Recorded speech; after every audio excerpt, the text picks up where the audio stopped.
श्री शिवाय नमस्तुभ्यम। ओम नमः शिवाय। ओम नमो भगवते वासुदेवाय नमः। जय श्रीमन्नारायण। दोस्तों आज हम सुनेंगे बृहस्पतिवार व्रत की कथा।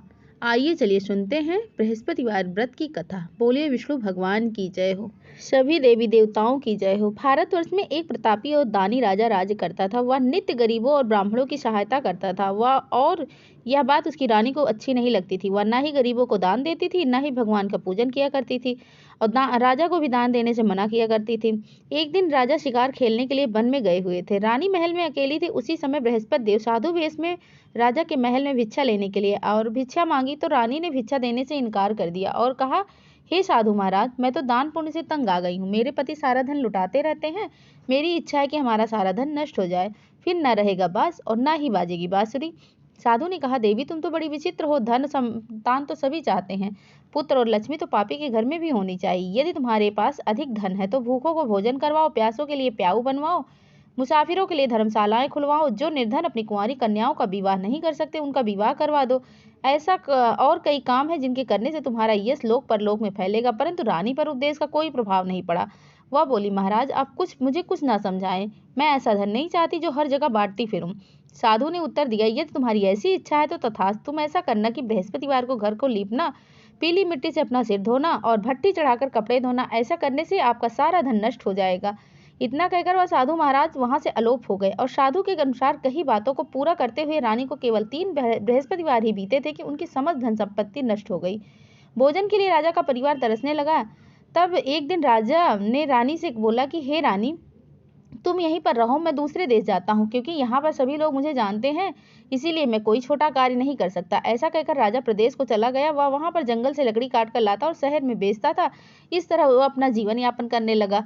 राजा के प्रदेश जाते ही इधर रानी और दासी दुखी रहने लगे। एक बार जब रानी और दासी को 7 दिन तक बिना भोजन के रहना पड़ा तो रानी ने अपनी दासी से कहा कि हे दासी, पास ही के नगर में मेरी बहन रहती है, वह बड़ी ही धनवान है, तो उसके पास जा और कुछ शेर बेचर मांग के लेके आ, ताकि थोड़े दिन तो गुजर बसर हो सके। रानी दासी की बहन के पास गई। उस दिन गुरुवार था और रानी की बहन उस समय बृहस्पतिवार का व्रत कथा सुन रही थी। दासी ने रानी की बहन को अपनी रानी का संदेश दिया, लेकिन रानी की बड़ी बहन ने कोई उत्तर नहीं दिया। जब दासी को रानी की बहन से कोई उत्तर नहीं मिला तो वह बहुत दुखी हुई। उसे क्रोध भी आया। दासी ने वापस आकर अपनी रानी को सारी बात बता दी। यह सब सुनकर रानी ने अपने भाग्य को ही कोसा। उधर रानी की बहन सोचा कि मेरी बहन की दासी आई थी, परंतु मैं उससे नहीं बोली, इससे वह बहुत दुखी हुई होगी। कथा सुनकर और पूजन समाप्त करके वह अपनी बहन के घर आई और कहने लगी कि बहन, मैं बृहस्पतिवार का व्रत कर रही थी, तुम्हारी दासी मेरे घर आई थी, परंतु जब तक कथा होती है तब तक ना हम लोग उठते हैं ना ही कुछ बोलते हैं, इसीलिए मैं नहीं बोली। कहो दासी, तुम क्यों आई थी? रानी बोली, बहन तुमसे कोई बात छिपी नहीं है, हमारे घर खाने के लिए अनाज नहीं है। ऐसा कहते कहते रानी की आंखें भर आई। उसने दासी समेत पिछले 7 दिनों तक भूखे रहने तक की बात अपनी बहन को विस्तार पूर्वक सुना दी। रानी की बहन बोली, देखो बहन, भगवान बृहस्पति सबकी मनोकामना पूर्ण करते हैं। देखो शायद तुम्हारे घर में अनाज रखा हो। पहले तो रानी की विश्वास नहीं हुआ, पर बहन के आग्रह करने पर उसने अपनी दासी को अंदर भेजा तो उसे सचमुच अनाज से भरा एक घड़ा मिला। और यह देखकर दासी को बड़ी हैरानी हुई। दासी रानी से कहने लगी कि रानी, जब हमको भोजन नहीं मिलता था हम तब भी व्रत ही करते थे, इसीलिए क्यों न इनसे व्रत और कथा की विधि पूछ ली जाए, ताकि हम भी व्रत कर सके। तब रानी ने अपनी बहन से बृहस्पतिवार व्रत के बारे में पूछा। उसकी बहन ने बताया, बृहस्पतिवार के व्रत में चने की दाल, मुनक्का से विष्णु भगवान का केले में के जड़ में पूजन करें तथा दीपक जलाएं, व्रत कथा सुने और पीला भोजन ही करें। इससे बृहस्पति देव प्रसन्न होते हैं। और व्रत और पूजन विधि बताकर रानी की बहन अपने घर को लौट आई। 7 दिन के बाद जब गुरुवार आया तो रानी और दासी ने व्रत रखा। गुड़सवाल में जाकर चना गुड़ बिन के ले आई, फिर उसे केले की जड़ में तथा विष्णु भगवान का पूजन किया। अब पीला भोजन कहाँ से आए, इस बात को लेकर दोनों बहुत दुखी थे, क्योंकि उन्होंने व्रत रखा था, इसीलिए बृहस्पति देवता भगवान बहुत प्रसन्न थे। इसीलिए वह एक साधारण व्यक्ति के रूप में 2 थालों में सुंदर पीला भोजन लेकर आए और दासी को देकर चले गए। भोजन पाकर दासी और बहुत प्रसन्न हुई, फिर रानी के पास जाकर भोजन किया। इसके बाद वह सभी गुरुवार का व्रत और पूजन करने लगी। बृहस्पति देव भगवान की कृपा से फिर उनके पास संपत्ति आ गई, परंतु रानी फिर से पहले की तरह ही आलस्य करने लगी। तब दासी बोली कि देखो रानी, तुम पहले भी इसी तरह आलस्य करती थी, तुम्हें धन रखने में कष्ट होता था, इस कारण सभी धन नष्ट हो गया है, और अब जब भगवान बृहस्पति देव की कृपा से धन मिला है तो तुम्हें फिर से आलस्य होता है। रानी को समझाते हुए दासी कहती है कि बड़ी मुसीबतों के बाद हमने यह धन पाया है, इसीलिए हमें दान पुण्य करना चाहिए, भूखे मनुष्यों को भोजन कराना चाहिए और धन कुछ शुभ कार्यों में खर्च करना चाहिए, जिससे तुम्हारे कुल का यश बढ़ेगा, स्वर्ग की प्राप्ति होगी, पृथ्वी प्रसन्न होंगे। दासी की बात मानकर रानी अपना धन शुभ कार्यों में खर्च करने लगी, जिससे पूरे नगर में उसका यश फैलने लगा। उधर एक दिन राजा दुखी होकर जंगल में एक पेड़ के नीचे आसन जमाकर बैठा हुआ था। वह अपनी दशा को याद करके व्याकुल होने लगा था। बृहस्पतिवार का दिन था। एकाएक उसमें देखा कि निर्जन वन में एक साधु प्रकट हुए। वह साधु वेश में स्वयं बृहस्पति देवता थे। लकड़हारे के सामने आकर बोले, हे लकड़हारे, तुम सुनसान जंगल में तो चिंता मग्न क्यों बैठा है? तब लकड़हारे ने दोनों हाथ जोड़कर प्रणाम किया और उत्तर दिया कि महात्मा जी, आप सब कुछ जानते हैं, क्या कहूँ और क्या कहकर ऐसा कहकर रोने लगा। और जब साधु को उसकी अपनी आत्मकथा सुनाई, तब महात्मा जी ने कहा कि तुम्हारी स्त्री ने बृहस्पतिवार के दिन बृहस्पति भगवान का निरादर किया था, जिसके कारण बृहस्पति देव भगवान तुमसे रुष्ट होकर तुम्हारी यह दशा कर दी है। अब तुम चिंता मत करो, मेरे कहने पर चलो, तुम्हारे सब कष्ट दूर हो जाएंगे और भगवान पहले से भी अधिक संपत्ति तुम्हें देंगे। तुम बृहस्पतिवार के दिन कथा किया करो। 2 पैसे से चने मुनक्का लाकर उसका प्रसाद बनाओ और शुद्ध जल से लोटे में शक्कर मिलाकर अमृत तैयार करो और कथा के पश्चात अपने सारे परिवार और सुनने वाले प्रेमियों को अमृत व प्रसाद को बांटकर खुद ही ग्रहण करो। ऐसा करने से भगवान तुम्हारी सभी मनोकामनाएं पूर्ण कर देंगे। साधु के ऐसे वचन सुनकर लकड़हारा बोला, हे प्रभु, मुझे लकड़ी बेचकर इतना पैसा नहीं मिलता है जितना कि भोजन के उपरांत मैं कुछ बचा सकूं। मैंने रात्रि में अपनी स्त्री को व्याकुल हुए देखा है। मेरे पास कुछ भी नहीं है जिससे मैं उनकी खबर ले सकूं, और फिर मैं बृहस्पति देव की कहानी क्या कहूँ, मुझको कुछ भी मालूम नहीं है। साधु ने कहा, लकड़हारे, तुम किसी बात की चिंता मत करो। बृहस्पतिवार के दिन तुम रोजाना की तरह लकड़ियां बेचने के लिए शहर जाओ। तुमको रोज से दुगना धन प्राप्त होगा, जिससे तुम भली भांति भोजन कर लोगे और बृहस्पति देव की कृपा से सामान भी आ जाएगा। बृहस्पति देव की कथा इस प्रकार है। प्राचीन काल में एक ब्राह्मण रहता था। वह बहुत ही निर्धन था। उसके कोई संतान नहीं थी। उसकी स्त्री बहुत मालिनता के साथ रहती थी। वह ना ही स्नान करती, ना ही किसी देवता की पूजा करती थी। इससे ब्राह्मण देवता बड़े दुखी रहते थे। बेचारे बहुत कुछ कहते, लेकिन कुछ इसका कोई परिणाम नहीं निकलता था। भगवान की कृपा से ब्राह्मण की स्त्री की कन्या रूपी रत्न पैदा हुई। कन्या बड़ी ही होने पर प्रातः स्नान करके विष्णु भगवान का जाप और बृहस्पति देव का व्रत करने लगी थी और अपने पूजन को समाप्त करके विद्यालय जाती थी। अपनी मुट्ठी में जौ भर के ले जाती और पाठशाला के मार्ग में डालती जाती। तब यह जौ स्वर्ण के हो जाते तो लौटते समय उसको बिनकर घर ले आती। एक दिन वह बालिका सूप में सोने की जौ को फटक रही थी, तो उसके पिता ने देख लिया और कहा कि बेटी, सोने की जौ को साफ करने के लिए सोने का सूप होना चाहिए। दूसरे दिन बृहस्पतिवार था। इस कन्या ने व्रत रखा था और बृहस्पति देव से प्रार्थना करके कहा कि यदि मैंने आपकी पूजा सच्चे मन से की है तो मेरे लिए सोने का सूप दे दो। बृहस्पति देव ने उसकी प्रार्थना स्वीकार कर ली। रोजाना की तरह वह कन्या जौ फैलाती हुई जाने लगी। जब लौटकर जौ बीन रही थी तो बृहस्पति देव की कृपा से सोने का सूप मिला और उसे वह घर लेकर आई और उससे जौ साफ करने लगी, परंतु उसकी माँ का वही ढंग रहा। एक दिन की बात है, वह कन्या सोने के सूप में जौ साफ कर रही थी और उस समय उस शहर का राजपुत्र वहां से होकर निकला। इस कन्या के रूप और कार्य को देखकर मोहित हो गया और अपने घर आकर भोजन और जल को त्याग करके उदास होकर लेट गया। राजा को इस बात का जब पता चला तो उसने अपने प्रधानमंत्रियों के साथ उसके पास गए और बोले कि हे बेटा, तुम्हें किस बात का कष्ट है? किसी ने तुम्हारा अपमान किया है अथवा कोई और कारण है? सो कहो, वही कार्य करूंगा जिससे तुम्हें प्रसन्नता होगी। अपने पिता की राजकुमार ने बातें सुनी तो वह बोला कि मुझे आपकी कृपा से किसी बात का दुख नहीं है। किसी ने हमारा अपमान नहीं किया है, परंतु मैं उस लड़की से विवाह करना चाहता हूँ जो सोने के सूप में जौ साफ कर रही थी। और यह बात सुनकर राजा को बड़ा आश्चर्य हुआ और बोला कि हे बेटा, इस तरह की कन्या का तुम ही पता लगाओ, मैं उसके साथ तुम्हारा विवाह अवश्य करवा दूंगा। राजकुमार ने उस लड़की के घर का पता बताया। तब मंत्री उस लड़की के घर गए और ब्राह्मण देवता को सभी हाल बताया। ब्राह्मण देवता राजकुमार के साथ अपनी कन्या का विवाह करने के लिए तैयार हो गए तथा विधि विधान के अनुसार ब्राह्मण की कन्या का विवाह राजकुमार के साथ हो गया। कन्या के घर जाते ही पहले की भांति उस ब्राह्मण के देवता के घर में गरीबी का निवास हो गया। अब भोजन के लिए भी अन्न बड़ी मुश्किल से मिलता था। एक दिन दुखी होकर ब्राह्मण देवता अपनी पुत्री के पास गए। बेटी ने पिता की दुखी अवस्था को देखा और अपनी माँ का हाल पूछा। तब ब्राह्मण ने भी सभी हाल बताया। कन्या ने बहुत सा धन देकर अपने पिता को विदा कर दिया। इस तरह ब्राह्मण का कुछ समय तो सुखपूर्वक बीत गया।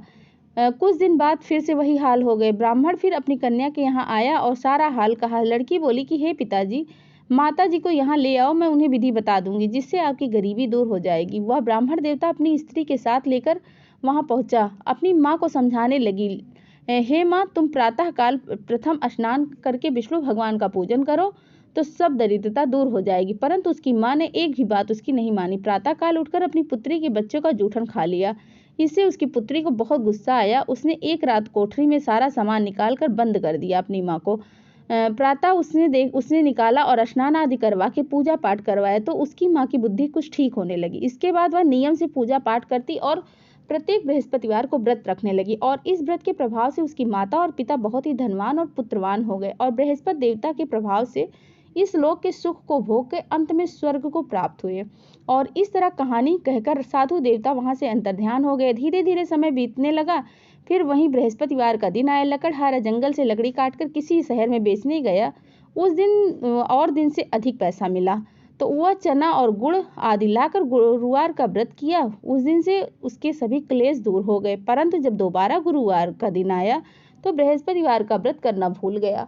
इस कारण बृहस्पति देवता उनसे नाराज हो गए और उस दिन नगर के राजा ने विशाल यज्ञ का आयोजन किया था तथा शहर में यह घोषणा करा दी थी कि कोई भी मनुष्य अपने घर में भोजन न बनावे। समस्त जनता हमारे घर में भोजन करने के लिए आएगी। इस आज्ञा को जो नहीं मानेगा उसको फांसी की सजा दी जाएगी। इस तरह घोषणा संपूर्ण नगर में करवा दी गई। राजा की आज्ञा के अनुसार शहर के सभी लोग भोजन करने के लिए आए, लेकिन लकड़हारा कुछ देर से पहुंचा। इसीलिए राजा उसको अपने साथ अपने घर लेके गए और ले जाकर भोजन करा रहे थे। तभी रानी की दृष्टि उस खूंटी पर पहुंची जिस पर उसका हार लटका हुआ था। अब वहां नहीं था तो रानी ने निश्चय किया कि मेरा हार इस मनुष्य ने ही चुराया होगा और उसी समय सिपाहियों को बुलाकर उसको कारागार में डलवा दिया। और जब लकड़हारा कारागार में पड़ गया और बहुत दुखी होकर विचार करने लगा कि न जाने कौन से पूर्व जन्म के कर्म है जो मुझे यह दुख प्राप्त हुआ है, और उसी साधु को याद करके वह जंगल में जो मिला था उसी समय तत्काल बृहस्पति देव वहां पर प्रकट हुए और उसकी दशा को देखकर कहने लगे, अरे मूर्ख, तूने बृहस्पति देव की कथा नहीं की, इसी कारण तुझे यह दुख प्राप्त हुआ है। अब चिंता मत कर, बृहस्पतिवार के दिन कारागार के दरवाजे पर 4 पैसे पड़े मिलेंगे, उससे तू बृहस्पति देव की पूजा करना, तेरे सभी कष्ट दूर हो जाएंगे। बृहस्पतिवार के दिन उसे 4 पैसे पड़े मिले। लकड़हारे ने कथा कही। उसी रात्र को बृहस्पति देव ने उस नगर के राजा के स्वप्न में आकर कहा, हे राजा, तुमने जिस आदमी को कारागार में बंद कर रखा वह निर्दोष है, वह राजा है, उसे छोड़ दो। रानी का हार उसी खूंटी पर लटका है, अगर तू ऐसा नहीं करेगा तेरे राज्य को नष्ट कर दूंगा। इस तरह रात्रि के स्वप्न को देखकर राजा प्रातः काल उठा और खूंटी पर हार देखकर लकड़हारे को बुलाकर क्षमा मांगी और लकड़हारे को योग सुंदर वस्त्र आभूषण देकर विदा कर दिया। बृहस्पति देव की आज्ञा के अनुसार लकड़हारा अपने नगर को चल दिया। राजा जब अपने नगर के निकट पहुंचा तो वह बड़ा आश्चर्य हुआ। नगर में पहले से भी अधिक बाग, तालाब, कुएं आदि, धर्मशालाएं, मंदिर आदि बने हुए थे। राजा ने पूछा, यह सब किसने बनवाया? तब नगर के कुछ लोग कहने लगे कि यह सब रानी और दासी ने बनवाया है। तो राजा को बड़ी ही आश्चर्य हुआ और गुस्सा भी आया। जब रानी ने यह खबर सुनी तो राजा आ रहे हैं, उन्होंने दासी से कहा, हे दासी, देख राजा हमको कितनी बुरी हालत में छोड़ कर गए थे, कहीं हमारी ऐसी दशा देखकर वापस न चल लौट जाए, इसीलिए तो दरवाजे पर ही खड़ी रहना। आज्ञा के अनुसार दासी दरवाजे पर खड़ी रही। राजा आए तो उन्हें अपने साथ लेकर आई। तब राजा ने क्रोध करके रानी से पूछा कि यह सब धन तुम्हें कैसे प्राप्त हुआ? तब उन्होंने कहा कि यह सब धन बृहस्पति देव की कृपा से मुझे प्राप्त हुआ है। राजा ने निश्चय किया कि 7 रोज तो सभी बृहस्पतिवार का व्रत करते हैं, परंतु मैं प्रतिदिन ही 3 बार कहानी कहूंगा और रोज व्रत किया करूंगा। अब हर समय राजा के दुपट्टे में चने की दाल बंधी रहती थी। एक दिन में 3 बार कहानी कहते और हर रोज व्रत किया करते थे। एक रोज उन्होंने विचार किया कि चलो अपनी बहन के यहाँ हो आए। इस तरह निश्चय करके राजा घोड़े पर सवार होकर अपनी बहन के यहाँ चलने के लिए तैयार हुआ। मार्ग में उसने देखा कि कुछ आदमी एक मुर्दे को लिए जा रहे थे। उन्हें रोककर राजा ने कहा कि अरे भाइयों, मेरी बृहस्पति देव की कथा सुन लो। तो कुछ लोग उसमें से बोले, हमारा आदमी मर गया और इसको अपनी कथा की पड़ी हुई है।